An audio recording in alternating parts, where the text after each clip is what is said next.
Welcome to this edition of IPA Encounters. My name is John Roskam. I'm a Senior Fellow at the Institute of Public Affairs, and on this episode of IPA Encounters, I'll be talking with Chris Uhlmann about life, politics, the media, and life after politics and the media, and Chris's new exciting ventures. IPA Encounters is coming to you live from the Baillieu Maya Media Studio at the IPA offices here in Melbourne, and Chris is speaking to us from Canberra. Thank you for your support for the Institute of Public Affairs. We can't have these discussions without you. We've had many questions from IPA members sent in for me to ask Chris. We're not going to be able to get to all of them, but we'll be certainly covering the main themes around Australia, our future, the media, Western civilization, our freedoms, and what it means to be Australian today. Let me now introduce Chris and say a few words about Chris. I first met Chris, I think, in 2005 when he was the producer of the John Fane radio program here in Melbourne. Chris studied to be a priest for 3.5 years, which we'll talk about. He was a security guard and held a number of jobs before he started work as a journalist at the Canberra Times. At the ABC, Chris had a glittering career, both on television and in front of and behind the radio microphone, as chief political correspondent for ABC Radio, as political editor for ABC TV, and of course as host of AM.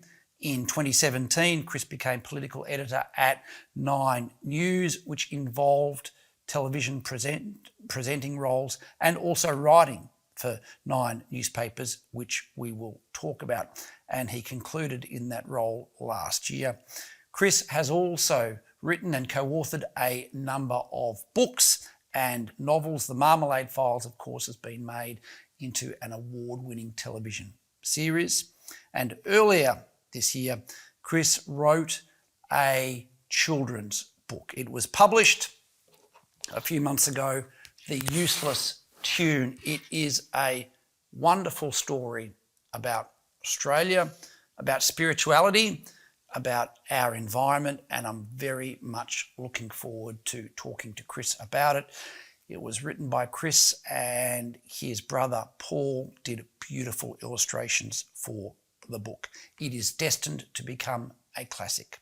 Chris, welcome to IPA Encounters. Thank you for being with us. Oh, John, thank you for having me. Thank you for the shameless plug as well. Thank all struggling authors like that. And yeah, it was really an opportunity to basically revisit something I wrote when I was 26 years old and was struggling to find my own place. And my younger brother Paul is an artist, so it was good to get together with him to put this together. And it's a modern day fable, really, which is about looking at those things which might not seem practical, because it's a story about a magpie looking for a home, and the only thing that she has to offer is her song, which is not particularly useful. It doesn't appear to be useful, but of course, some of the most useful things in life, as you know, John, are those things that we can't measure in silence, things like art, poetry, music, the things that make our lives worthwhile, those spiritual things that we don't talk about enough. Chris, have we lost some of that spirituality? And I use that term deliberately because it's a term you just used. And at the launch of The Useless Tune, you spoke about spirituality, you spoke about the ethereal, you spoke about beauty. Let's get right into that. Have we lost some of that in our culture today? Yeah, I think the whole of the Western world has, John, and stuff that you've spoken about before and that we've both talked about before, and that is that, you know, with the death of God, and that's something, by the way, that has a long history in the Western tradition. Let's not forget that it's Friedrich Nietzsche who talks about the death of God 138 years ago, and in a parable that he wrote called The Madman, he talked about a madman who went into a marketplace carrying a lantern saying, I seek God, and the people who stood around the marketplace were atheists. So they didn't believe in God, so they laughed at him and said, what, has he got lost? Has he run away? Is he frightened of us? And the madman turns on them and says, you have no idea what we did when we killed God. We have killed God, you and I. The churches are his sepulchres. And how did we have a sponge to wipe away the horizon? As a young seminarian, the thing I really admired about Nietzsche was his brutal honesty. He understood what removing God from the West would mean. We had pulled away the ground of our being because all of our laws were based, and our conventions were based on the assumption of a God.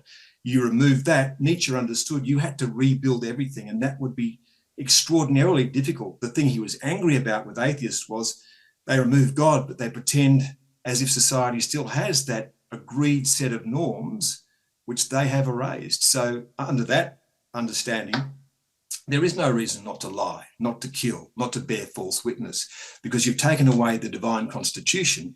And once that's gone, you have to write a new one. We haven't written a new one. And what's happened over the course of those 138 years is that we've seen a gradual erosion of faith, not just in God, but in the church and in all of our institutions, including Parliament and the law, because essentially that is the touchstone of all of these things. So, Chris, someone just tuning into this edition of IPA Encounters, hearing you talk about Western civilization, about the death of God, about Nietzsche, about our values, would be surprised that I am speaking with a hard-bitten political journalist who spent many years at the ABC, who then was at Nine. Have you changed? Has the world around you changed? Did you used to talk about these things in the ABC staff room? Give me a little bit of a background as to how we've come to have this sort of conversation at the moment.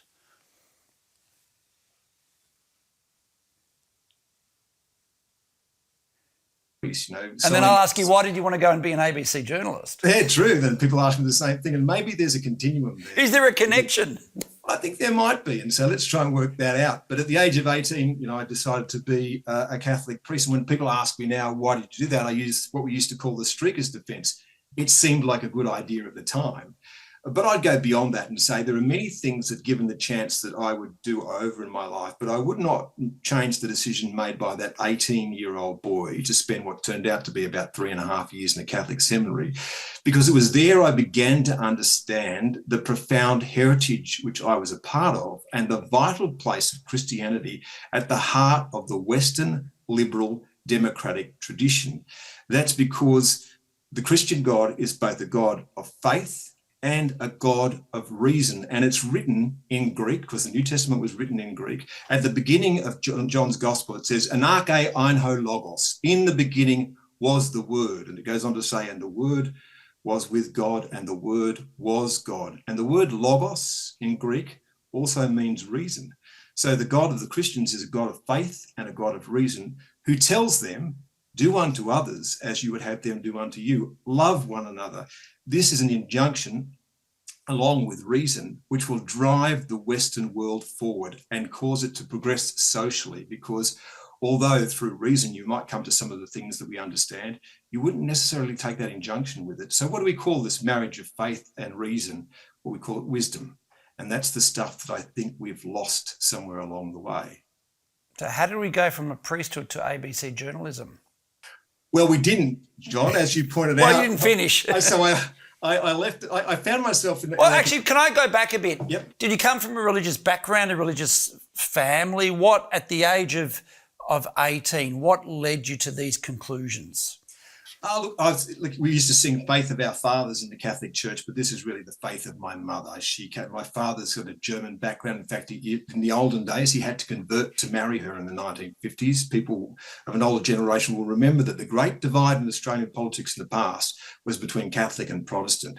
That was what drove most of our politics, or a lot of our politics, and a lot of the hatreds, and people have forgotten that was there at our roots. But my mother was a devout Irish, the family had been here 4 generations by that stage, but she had that Irish Catholic tradition. So I grew up with that, the good things and the bad things about that. I inherited that from her. And when I went into the seminary, I essentially was thinking 2 things. I wanted to do something that I thought was good, and I felt that I had some faith. But I didn't actually marry those 2 things together until much later in my life. I think that getting the human heart at the core of your faith sometimes can be a hard thing. And the things that I learned in the seminary carried me through my life, because the other thing that is central to the Christian tradition, it is whether you believe in God or not. This is what the Christians teach, right? Is that God became man. And as it says in Philippians, and being as men are, he became humbler yet, even to accepting death on a cross. So that's the great blessing of humanity by God, that God himself would choose to be human, is the blessing of humanity. Unfortunately, I think with the churches too often, we want people to be divine, to have a state that is divine, and we forget that they're human. And that's really sometimes, I think, the whole at the heart of a lot of the preaching about Christianity, is they've lost their way too. And then the journey from the seminary after 3.5 years there's a bit of a rocky politics. one. Yeah, so I left the seminary and emerged into a recession. It was 1982, and getting jobs was very difficult. And so I went through a series of jobs, and I also realised that I had to get some kind of qualification, because my associate diploma in religious studies just didn't cut it. People didn't understand it. You used to get associate diplomas in cooking, so it wasn't a very high-level degree to start with. And secondly, no one had any idea what you do with a religious studies degree. So I knew I had to study. So I studied. I tried to study full-time, but I also worked in a number of things. I was a storeman and packer. I was a security guard for a while. I was a security guard at Mount Druitt Market Town, where I used to spend Thursday and Friday nights in the western suburbs of Sydney, walking through a marketplace. It was essentially a Westfields, carrying a gun and a baton through the Sydney. It was the Wild West in those days, John. And eventually, I get a job with a fly-by-night media company. I blow up a camera on the Harbour Bridge in the middle of the night. I get the sack, and the only thing I have is my 1969 Valiant and the stuff that I can fit into it. And I head home to Canberra, where my parents are. And eventually, after applying for lots of jobs, get a job as a part-time copy kid at the Canberra Times. And after a little while, think, this journalism caper, I think I can do that. And by that stage, I had my degree. What attracted you to journalism at the time, and then in particular political journalism?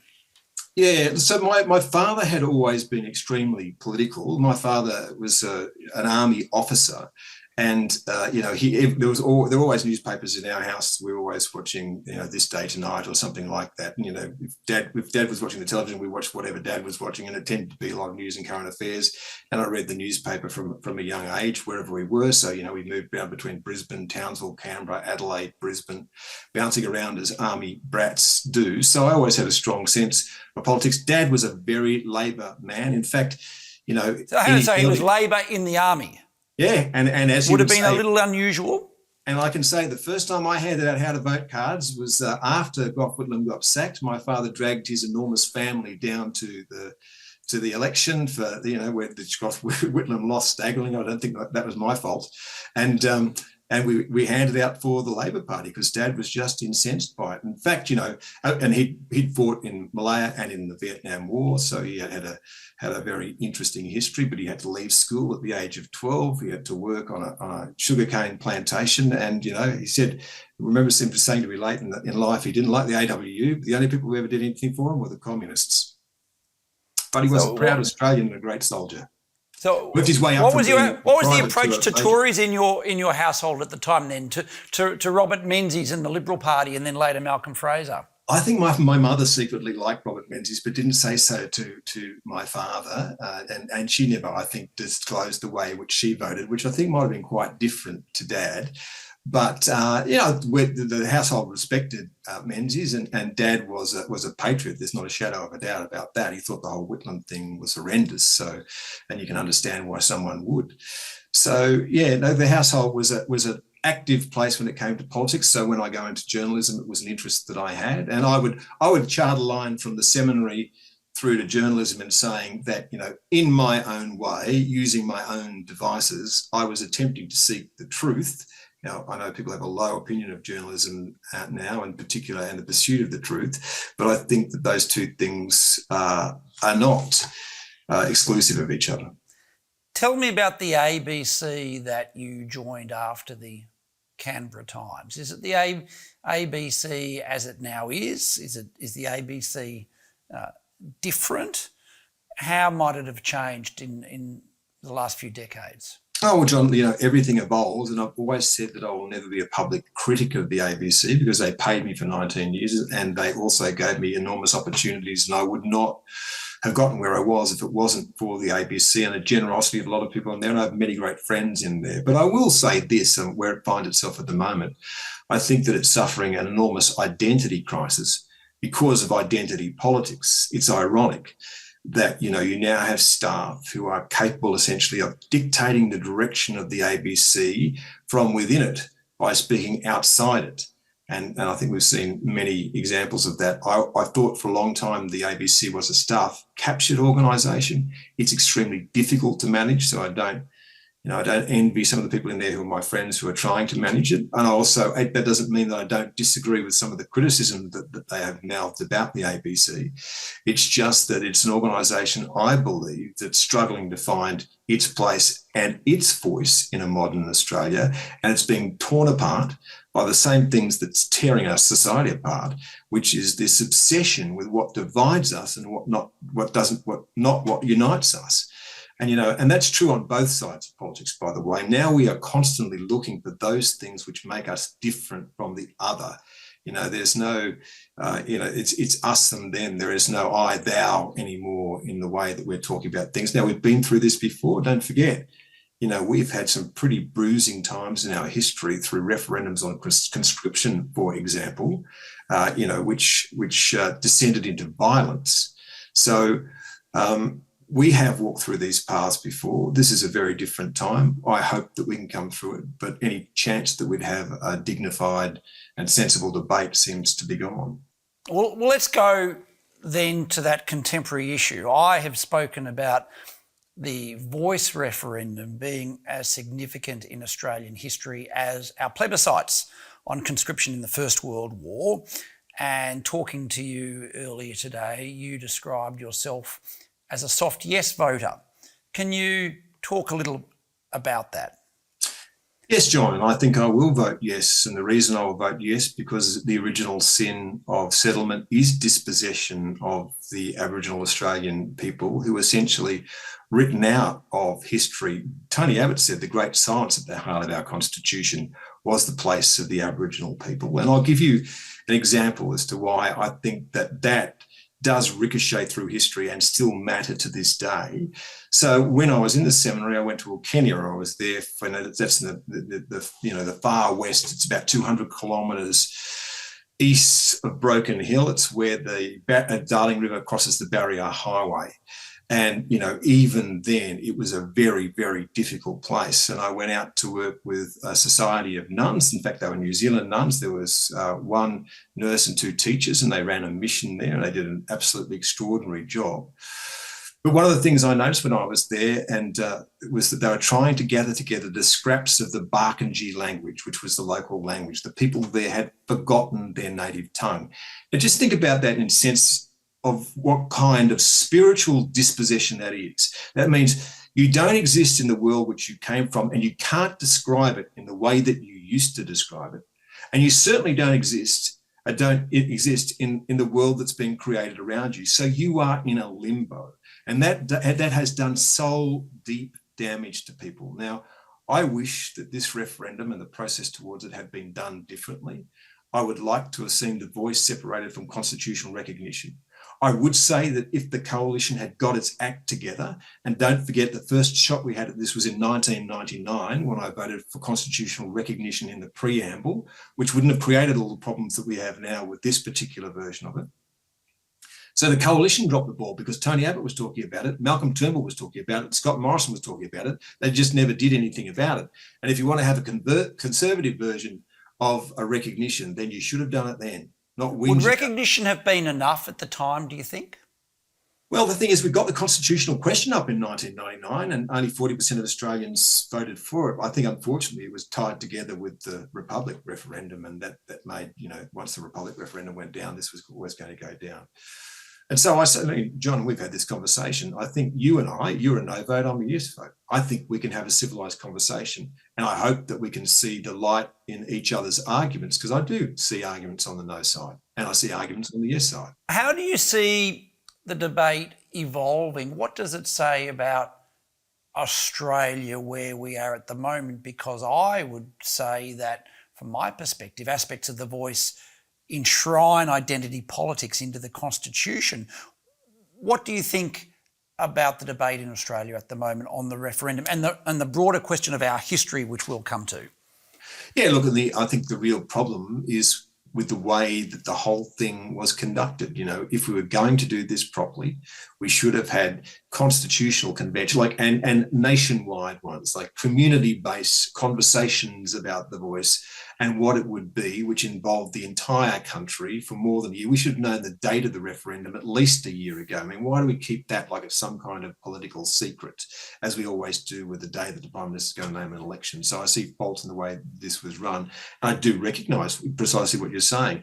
You know, do we entrench division in the Constitution? Well, don't forget there's a race power already in the Constitution, and don't forget that the Commonwealth still has the power to make laws over race at the moment. So that does in fact exist in the Constitution. What we've been trying to do is repair what we said about the Indigenous people of this country from the start of this Constitution. You know, when they were written out of the census, we did that in '67, and this is an attempt to recognise them now. For all its flaws, I fear if I don't vote for it this time, and if it goes down this time, two things. One is, you know, the last referendum on this was 1999, so I'll probably, might be pushing up daisies by the time we see it come around again. And I also fear that if I'm an Indigenous person of goodwill who's currently behaving like Martin Luther King, my next recourse will be to behave like Malcolm X, that I fear what comes after a no vote. What then do we do if the polls are correct and the referendum is defeated? What do we then do as Australians to ensure that doesn't happen? Yeah, and I think it's incumbent on the Albanese government, which brought us to the point where we are, to tell us what plan B is. And it can't be that didn't work because you're all a pack of racists, so now we're going to ditch it and not try again. If you're really serious about this, you are not crushed by defeat. You try and work out what you did wrong and repair it and bring the whole of Australia along with you. Don't forget that we've seen a collapse in this vote from 60% to about 41%. That's the yes vote, because the disposition of the Australian people is to be good. And can I say, I think the worst argument you can possibly make is the rest of the world is watching, in parenthesis, if we vote no, we're all racist. Well, have you been to the rest of the world? I just spent 3 months in Europe, and can I tell you, every country on earth has some population other than itself that it blames for its problems. In Greece, it turns out to be the Albanians, where I was recently. Didn't know that, but they've got a fairly black mark across Albanians in Greece. And you can go all through Europe. You can go through Malaysia, which has got a racist constitution. Look at Singapore. Look at what happens in China with the Han population there and what it does to minorities. So I think the worst possible argument you can make to anyone is, oh, the rest of the world is watching. Well, the rest of the world's got a lot to work on itself. I think the issue is, what do we do ourselves to try and be a just and decent people? And a just and decent people will recognise the wrongs of the past and try to give them some sort of redress, and do that in a loving way. So if this goes down, what's plan B? So this then comes to our idea of ourselves as Australians. Do you think our idea of our past and our history has changed? Well, it's contestable space now, isn't it, John? So what would we say we would want to salvage from our history? Like we went through the COVID period where there was an anniversary for James Cook. I remember I was there in 1970 in Townsville when the Endeavour docked, and we waited for hours in the blazing sun for the Queen to show up, and she was late. Kids were passing out around me as she went by at about 60 k's an hour, and all I saw was a little hand doing that. I think I became a Republican that day, but anyway, but there was, now that's part of our history. Cook was on a voyage of discovery for the Europeans. He was looking for parts of the world the Europeans didn't know about. Of course, Indigenous Australians knew about this country, but the Europeans discovered it. In the era from which he came, some naval power was going to come to Australia. There was going to be a change here. It is ludicrous to expect that things would not have changed and that someone at some stage would not have colonised Australia. That's just a fact. And if you go through Europe and the places that I was through Tuscany, where Florence and Siena were in endless wars, through the parts of of France where I was, where they had 100 years war, where there was constant change between peoples as one people conquered another. That's an unfortunate fact of history. Now, we can regret the damage that was done, but we can't change it, nor should we try to erase the people that were part of it. I think that we should remember the Cooks of this world and the Arthur Phillips of this world, recall the bad things that they did, but don't forget that Arthur Phillip had a genuine concern for the Indigenous Australians. People like Watkin Tench wrote about the fact that he had more concern for the Indigenous Australians than he did for the convicts. Now, that's not to say that terrible deeds were not done, that there weren't great massacres, that there weren't frontier wars. All those things happened. We have to be honest about our past, but we also have to reconcile it. And now that means reconciling the different parts of it. Unfortunately, I fear that a lot of people in these debates nowadays want to tear us apart at our roots, and that won't achieve anything. All that will do is drive people into their different corners. And that then leads to a wonderful comment you made in a recent speech to the Association of Catholic Lawyers. And you said this, and I'm going to ask you to talk about it. It is now fashionable to declare that the Western liberal tradition is an irredeemably racist piece of colonial-era baggage that should be abandoned. So I'm going to ask you two questions. Have we taken the heritage of Western civilization for granted? And how do we redress the balance as you were just talking about? Yeah, I think we need to be honest about our history, John. And yes, I'm very concerned about where we've gone with our historic tradition, to a point where the University of Sydney is not happy to have a faculty of Western civilization, but will have a Confucius Institute and have its academics arguing furiously that such a thing should not exist because of the crimes of the past. And let me give you an example of one of the crimes of the past. Thomas Jefferson has been removed from the New York City Council chambers, his statue, I should say, because he owned slaves. And this is the man who wrote the Declaration of Independence, who said, "We hold these truths to be self-evident, that all men were created equal." And of course, the problem at the heart of that is that Jefferson owned slaves, so did Washington. But, even at the time that he said that, the South was starting to say they were worried about these glittering generalities in the Declaration of Independence because they led logically to one place. And that place was that one day there would have to be a conflict over slaves. And only 100 years later, that comes. And that comes in a massive civil war. And no one better articulated that, how that tore America apart than Abraham Lincoln in his second inaugural address, where he says, "Fondly do we hope, fervently do we pray that this mighty scourge of war may pass. But if it is the case that every drop of blood drawn by the lash from the bondsman of the 250 years of toil must be exacted by the sword, then so it must be said, as it was 3,000 years ago, the judgments of the Lord are true and just altogether." Now, both Lincoln and Jefferson use faith and reason when they're talking about the Western liberal democratic tradition, because that's the wisdom on which it's founded. And that drives us forward. And move on 100 years. And Martin Luther King stands on the Lincoln Memorial on the March on Washington, demanding that the promise of the Declaration of Independence be honoured. He says, "I have come to cash the check." It was a promissory note that has not been honoured. And he hoped that one day his children would grow up in a country where the nation lived by its creed. So at that stage, what we're seeing all through this is progress. Like, we are making changes. The problem with our tradition is not that it's got a rotten heart. It's got a tremendous core, a great heart. It's that we so often fail to live up to it. And then if we have this progress, and I share your beliefs in that progress and the values of liberal democracy and the rule of law, how has this been able to be lost in academia? How has it been lost in the public debate?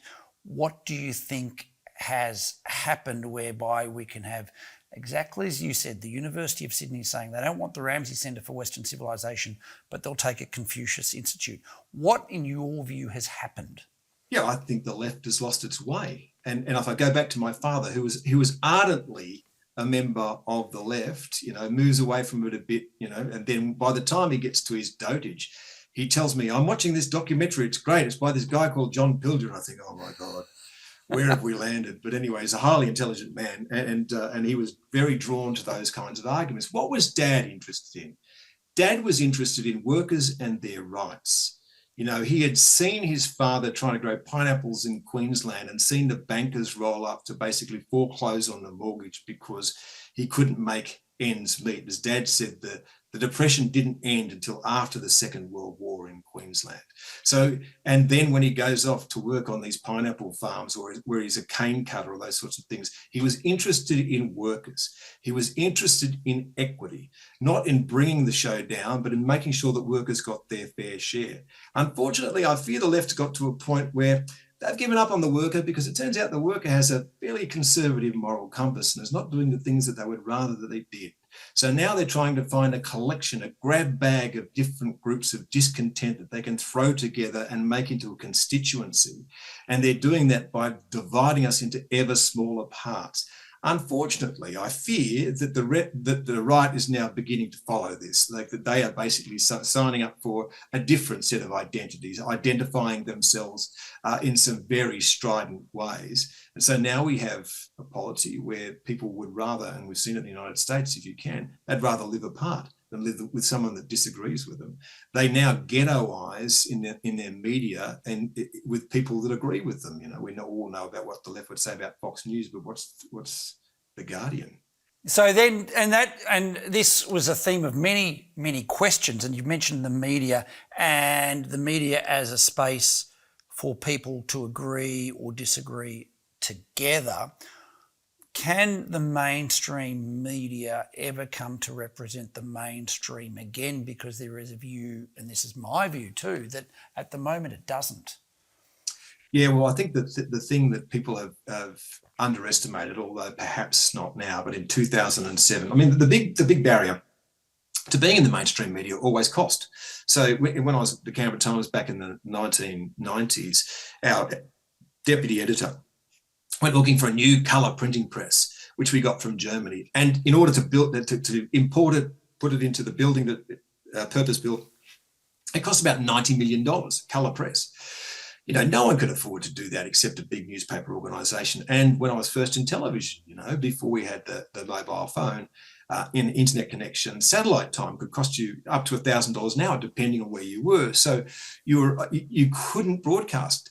Hit 2007 with the iPhone, and anyone now with a smartphone in their pocket is a broadcaster. And the cost of broadcasting has dropped to zero. That has had an extraordinary effect on the media, which is at the front line of the effects that we've felt through social media, where it collapsed the model of the mainstream media. That's the commercial media. So that the money that they were making in the real world vanished onto the internet, and now on the internet, the people who are making money out of that are Facebook, Google, Apple, and about 80% of all the revenue that's gathered online for the media in Australia goes offshore. And what is the future then of the mainstream media? It's really difficult, John. I feel like, if we could come up with an answer for that tonight, you and I could go off and set up a business and we would make billions of dollars around the world. And I'm really happy to try and join that endeavour with you, but I'm not quite sure. I had hoped that there would be a flight to quality, as what people see online, they know more and more often is likely to be tampered with, could be fake. We're going to get to a stage where people could stage this conversation between you and I, and it would have a completely different conversation, and you'd be the yes vote and I'd be the no vote. It's going to be difficult to tell what is real and what is unreal.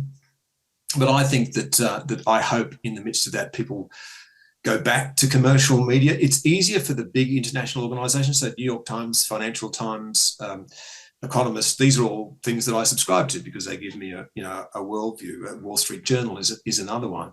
The Times of London, I subscribe to that. Aren't too many people going to subscribe overseas to the Australian or to the Sydney Morning Herald or the Age. So the business model is under real threat. What needs to happen is we have to have money, but what you've seen with the collapse of revenue is a collapse of journalists. So Once upon a time, you used to have court reporters and specialist state political reporters and someone who did finance and someone who did economics. And now really everyone's just a generalist and everyone's struggling to keep up. And the other thing that's happened is with media organisations, they realise now that they're online, they're essentially following the online model, which is if I pitch to the left, I've got an audience there. If I pitch to the right, I've got an audience there. There's not a lot of money to be made trying to seem like you're reasonable somewhere in the middle. And you then raise an important point about how do we decide and adjudicate what's true or what's real. You've been a strong defender of freedom of speech for many years. Of course, that is an absolutely key commitment of the Institute of Public Affairs. What's your take on the state of freedom of speech in Australia? We have the current government proposing a misinformation bill. How do we regain a commitment to freedom of speech? Because sometimes it feels pretty tenuous. It does, John. And one of the things which is counterintuitive is some of the laws that we've put in place, and I note human rights laws, are now being used as a bludgeon by people to try and stop people from speaking. I'll give you one example. The Bishop of Tasmania, who in 2015 tried to put out a document which was essentially just talking about Catholic belief on marriage, and their complaint is lodged with the Human Rights Commission in Tasmania about him giving voice to his beliefs. It was always my concern, and I go back to when these laws, and before I was working for the ABC,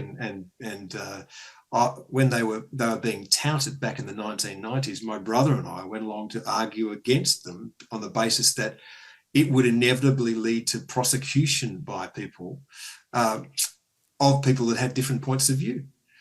And I think we've seen plenty of examples of that now. So, you know, if you're also going to have a human rights law, well, fundamental to that in the UN Charter is religion. And yet we don't seem to be able to manage that one in Australia, because to do that would create we've seen it, some really quite significant problems for those who want to drive religion from the public marketplace. And that's what I fear I see now is that these inherently good ideas, inherently Christian ideas, are now being used as a weapon to bludgeon people who don't agree with you out of the marketplace. And, you know, we have these semi-regular witch hunts now over the things that people say. You know, Israel Folau is another example. I don't agree with what Israel Folau said. I think that he was behaving like a bit of a git. I don't think that people should go onto social media and say stupid things. I can't stop them, but they tend to do it. It's probably not a good idea if you're a professional sports person and your organisation has signed up to a certain set of rules. Unlikely that it's going to go well for you. But should people be allowed to say dopey things? I don't think, by the way, people should be allowed to say vicious things or things that lead to violence. But we already had those laws. You're not allowed to incite violence.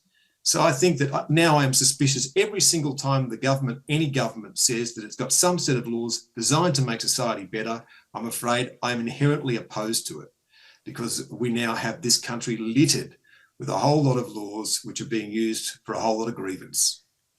You've expressed controversial views on freedom of speech. When you were at Nine, your articles I and many others enjoyed on a whole range of topics. One of the issues that you covered at length and in detail with thoroughness and research was, of course, climate change. You were one of the very first mainstream journalists to identify that the transition to net zero would be long and expensive, but what you said was not well received in many parts. You have been proved absolutely accurate. Can you talk a little bit about that? What motivated you to write that, and then what was some of the response to what you wrote and said? Hey, John, and let's just take, we could have a conversation with this, but take and park the idea of anthropogenic global warming as, let's say that's let's just use the argument that's settled. Right? We have all the governments of the world, or pretty much all of them, now seem to at least have given lip service to, and I think that's the important point, have given lip service to do something about that. Both major parties now in Australia are signed up to 50% net zero, so by 2050 that they're going to hit net zero. Okay, that's fine. Now let's do it. And the promise that has always been there is it's not going to just be greener, but it will be cheaper. Well, I think that the evidence is now in that it might be greener, and in some cases it certainly isn't, but it certainly isn't going to be cheaper.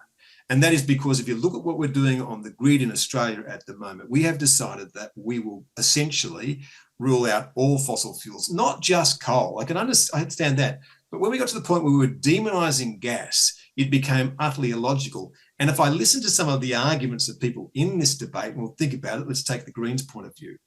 We're not allowed to use coal. We can't use gas as a transition fuel. We've never been allowed to use nuclear. And by the way, if you put a wind farm somewhere where I don't like it, I reserve the right to protest that against that as well. Well, how on earth are we supposed to run the country? And the problem with renewable energy is not that it isn't extremely cheap when it's running. Unfortunately, you never know exactly when it's going to be running, and it tends to go off really rapidly, which is why gas is important, because you use a gas peaking plant. Coal can't do it. So we're running the wheels off coal. People keep saying, oh, they're breaking down. Yeah, they're 40-year-old Holdens. We're going to have foot flat to the floor. And if you were investing in coal at the moment, you think, no, this is a bad investment, right? I'm not repairing that multi-million-dollar breakage because it's not worth my while. I've been told that I'm going to go. So we're running our system ragged at the moment, while we put all of our bets on renewable energy, where the void has to be filled. And the void is the expensive bit. It's either got to be storage, what battery, what pumped hydro, or it's got to be gas peaking plants. Whatever you put into the void is going to be enormously expensive. And by the way, people aren't talking about the whole cost. You'll always hear this term, we're talking about the levelized cost of power. Well, that's the cost of wind and solar. When the sun is shining, the wind is blowing, and it's not having to be connected to anything. But the nature of wind is that the resources north of Tasmania, offshore, off the Hunter Valley, are a long way from the places we have to get the power to. We have to overbuild by about 3 times what we have now in order to get the capacity that we're losing. We have to then connect them by thousands of miles of massive transmission lines, which will be objected to at every step of the process. The only thing I can tell you for sure, oh, and by the way, it all requires a certain set of very rare minerals. And imagine what's going to happen to the price, John, of lithium when everyone on Earth wants lithium for the same thing at the same time. Will the price go down or up? What's going to happen to the price of copper when everyone wants them? Where will all these windmills come from? Who's making them just for what we need in Australia? So you start adding up this cost. And this is the thing, when Chris Bowen the other day released his extraordinarily stupid document on nuclear power, which was 2 lines thin and then, of course, had lots and lots of invective underneath it. It was, I'm sorry, mate, when you look at the $6 trillion that the superannuation funds of Australia reckon it's going to cost us to do batteries, nuclear energy looks cheap by comparison. And my view on all this, just to finish this long rant, John, is that if it is a climate emergency, you put out all boats, don't you? If it's an emergency, you don't say we're not using the ones on the right-hand side that run on diesel. We'll use whatever's there. It's an emergency. So I think we should have a sensible debate about all the options while we have the transition, and do it in a way that doesn't crash the economy, because Australia had 2 great advantages in 1901. It was a cheap it had a great advantage. It was a cheap energy country at a time we decided we were going to be a high labour costs economy. Now, you can be a high labour cost economy if you've got cheap energy, but you can't be a high labour cost economy and a high energy cost economy. That won't add up. Now, you've been saying this for a number of years. You've been writing about it. You were, as I said, one of the first journalists in the mainstream to identify this. But when you did, people complained about you. I think you might have mentioned there were press council complaints to you. What sort of reaction did you provoke, and why did you provoke such a reaction, do you think? Yeah, John, at the beginning of 2016, I spoke to the then head of the ABC, or chair of the MD of the ABC, Michelle Guthrie, and then head of News and Current Affairs, and my then bureau chief, about 2 projects that I wanted to do. One was looking at donations to Australian political parties by bodies that were linked to the Chinese Communist Party. And the other thing I said was, and this was just back in January, I said, look, I want to have a look at what's going on in South Australia, because the energy prices all over the place, and so something's going on down there. And I wrote something about South Australia and its transition 3 days before the lights went out. And then I doubled down on it, and we got literally thousands of complaints from, and some of them from highly resourced government-funded agencies. And I because of the nature of the ABC complaints process, had to. In fact, my bureau chief did most of it. She was fantastic. But through the course of the 6 months, the second half of that year, we were deluged with these things. And I said to Gillian at the end of the year, well, I never thought that the Chinese were going to kill me, but I thought that the environmentalists might. And the other thing too was I was arguing in the midst of all those articles. I went back and read them. I was saying we'd have a more orderly progress towards this if we had a carbon price. I wasn't arguing against renewable energy. I was just saying, don't crash the car. And by the way, if it ever clicks with people that it's going to be much more expensive and it's not particularly green given some certain circumstances in South Australia, by the way. Jay Weatherall's response to that crisis was, don't look at what they say, look at what they do. He put in a diesel generator. So when things get grim in South Australia, they run diesel. And to Chris Bowen's argument, problem is we haven't gone far enough, fast enough. South Australia went further and faster than almost any state on Earth, and now it needs gas to stabilise. They never turn the gas off in South Australia. Even if they've got 100%, they could run on 100% wind. They don't run on 100% wind anymore because it becomes unstable. So what we're talking about, John, is what are the things we need to do to install the greatest amount of renewable energy that we can to get to the Shangri-La of net zero. But when you look at all the figures of all the things that all the countries in the world are doing, I don't like our chances of getting there. Why were you one of the very few journalists to talk about this? Where were your colleagues? In all of the media, not in any particular outlet, why were you out at the front on this? Because like so many of these things, and this is what I think that what's really interesting at the moment is we're actually engaged in some ways in a religious war, but only one side recognises that we're talking about theology. Because all those people on the other side of this debate look at what they've constructed. And again, I'm not having an argument with the idea that there's anthropomorphic global warming and that we need to do something about that. But what they've constructed around it in the absence of the old religions is a new one. And think about it. It has all of the elements that I recognise from when I was a kid. You have sinned against the planet. You are going to be punished. In order not to be punished, you must make great sacrifices. You must live in dark places in caves and flagellate yourself. And by the way, there are now food prohibitions. So like Catholics couldn't eat meat on Fridays, now we're not allowed to eat meat ever, because all of these things now get combined into one grand theory of everything. And I can't help but thinking this is just another, as we endlessly have with some people, right? There are lots and lots, and let me say this because it will get taken out and used against me, I know. There are lots and lots of people who are hugely well motivated. We have to make a transition. We just need to do it orderly. However, for another vast cast of people, it's become just another march of Marxism through the traditions. It is a repackaging of many, many old arguments.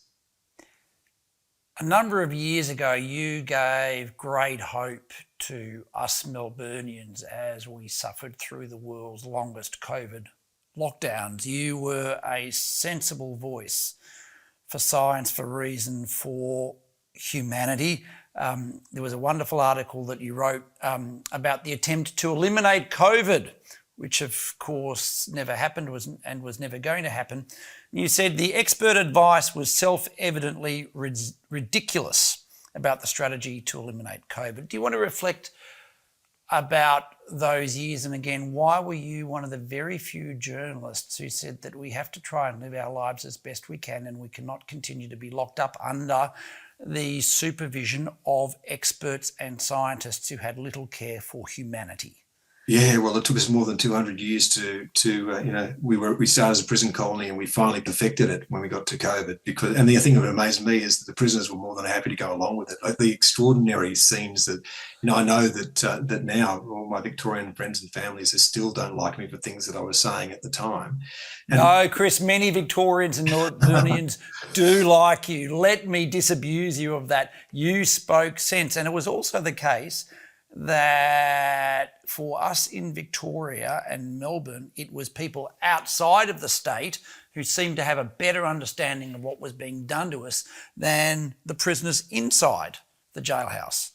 Yeah, and the thing about that, and when the politicians, I thought the first lockdown was fair enough because we were unsure. Like, so in a circumstance where you are unsure of what's going to happen, it could have been like the plague. It could have killed 1 in every 2 people. It could have been like the Spanish flu, which disproportionately killed the young. That would have been a real concern for any society. But when we look now at what happened through the course of COVID, and it's not to say that there is an enormous suffering in every single one of these individual stories, the average age of death from COVID now, several years down the track, is around about 83 or 84 in Australia. That's the average age of death in Australia. So it's mostly killing, except for those people who have pre-existing conditions, it's mostly killing the elderly. Now, again, I'm not saying we shouldn't do something about that, but when it became evident, and I think after the first lockdown it was, and that first lockdown was designed, by the way, to buttress our hospital system and get us prepared for the fact that we might have to cope with many, many more deaths. Remember all that? That was the purpose of it. But then it went beyond its original purpose, and it was essentially that I was told by people, it's the Australian government's, all of them, responsibility to keep Australians alive. Well, then stop driving cars. You know, it's self-evident, again, that if you're going to drive a car, you take on a certain amount of risk, and we've now decided that a certain amount of risk is okay, and some people will die and some people will be maimed, and it's lots and lots of people. But this was about managing risk. And what the politicians did, which I thought was really disturbing, was hand over their authority to their chief medical officers. Now, I'm sorry, those people covered themselves in ignominy with the advice that they ended up giving, because it was not holistic advice. And I note today that Mark Butler said there'll be an inquiry, not a royal commission, where people are actually required to come out and give evidence. And we've just conducted a worldwide experiment where places like Florida and California had very different mask mandates, for example. We need to examine that. Did it work? It doesn't appear to me that these populations had much different outcomes, where one state's enforcing masks and the other isn't. Well, let's do the science. People keep saying to me, listen to the science. Let's do the science. Let's not apportion blame. Let's assume that sometime in the future, we're going to face this again, and we should have the results of a Royal Commission where we go to, well, that didn't work. That did work. That was good. That was bad. And a lot of the things we're hearing now about what's happened to kids with depression, what happened to our property market, you know, that's part of this entire story. We need to look at all of that and the damage that was done, this iatrogenic harm, this doctor-imposed harm on the population. People keep saying to me, COVID did terrible things to us. It locked us down. COVID didn't lock us down. The Australian government locked us down. They were led by a group of scientific experts some of whom should hand their card in now and never be allowed to advise again, not on a whole of population level. The idea of having a politician is that he or she listens to advice from all sources, measures that advice, and then makes a sensible decision. And I'm sorry, we lived through an era of hysteria where governments mobilised fear to keep their people in check. And the terrifying thing was that a lot of people seemed to think that was a great idea, and they were happy to essentially out their neighbours if they weren't falling into line. I thought it was a terrible time. It revealed something deeply unpleasant about the psyche and about us as a people. I think it did, John. You know, I've sometimes used that, you know, that societies echo the tone that was rung at their foundation. So if you think of the United States, there's a whole bunch of people who basically flee government because they don't want to have a state-based religion. And so in America, there's this thing that the people are suspicious of the government. Well, the Australian example is that the government brings all of these prisoners here, and there are 3 groups at foundation. There's the jailers, the jailed, and the dispossessed. And in Australia, the government has always been suspicious of the people. And I think it's written into our local government, and our state government, our federal government. We are among one of the most secretive democracies on earth. We need more freedom of speech, not less. But boy, there are a lot of voices out there who are saying, oh, we can't have this kind of free speech or that kind of free speech. That's just damaging. And I can tell you that the reaction was just remarkable. Like, you know, I could not believe the people who got hysterical about me simply saying, let us out. I'll take my chances.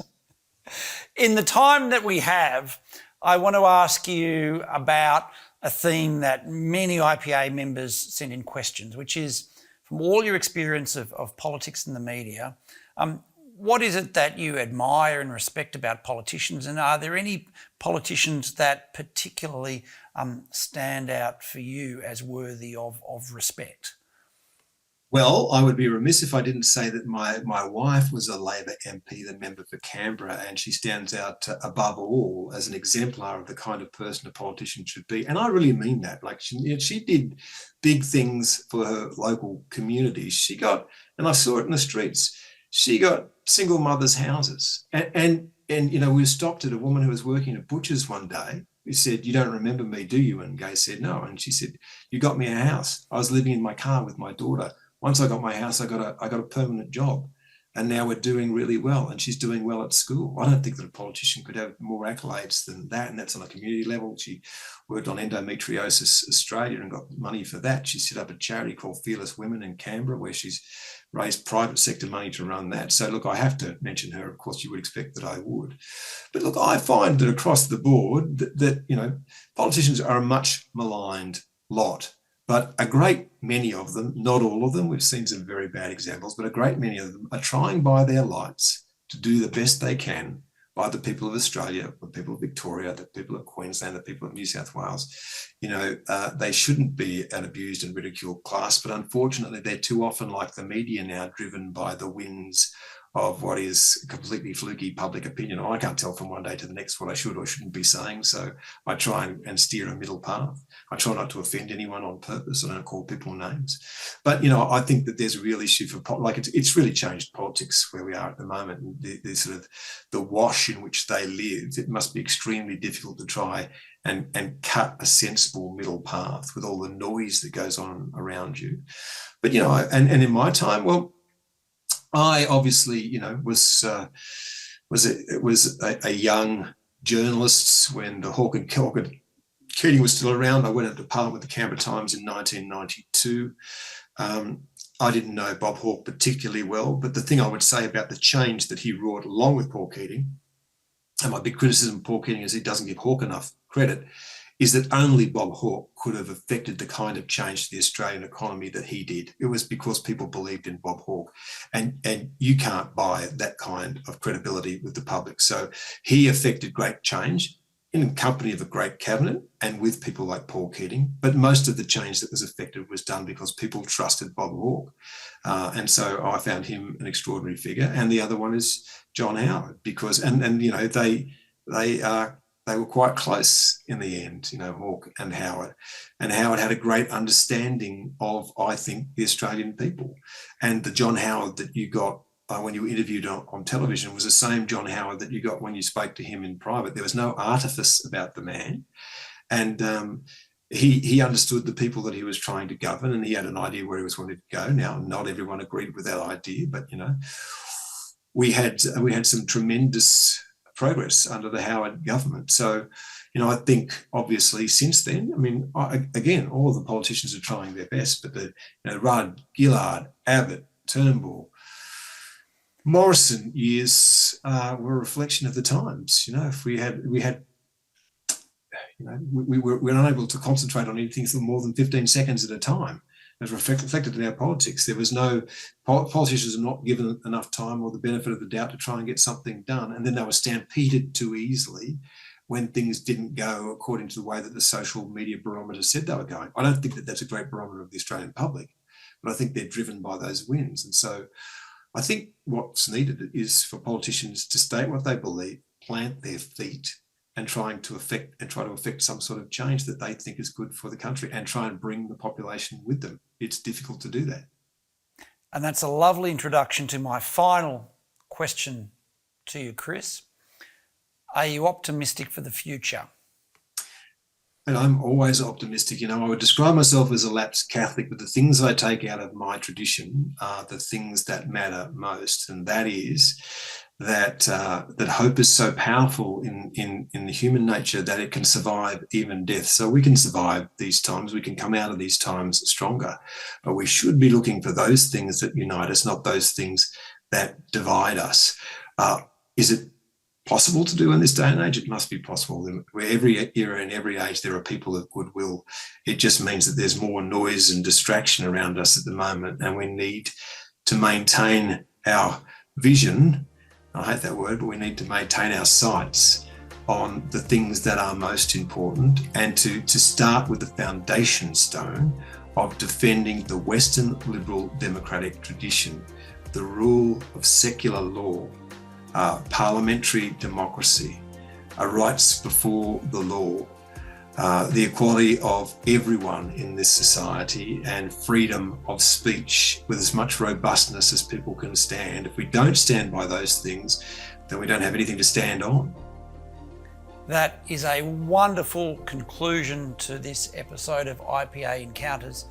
Chris Uhlmann, thank you for being with us. Thank you very much, John.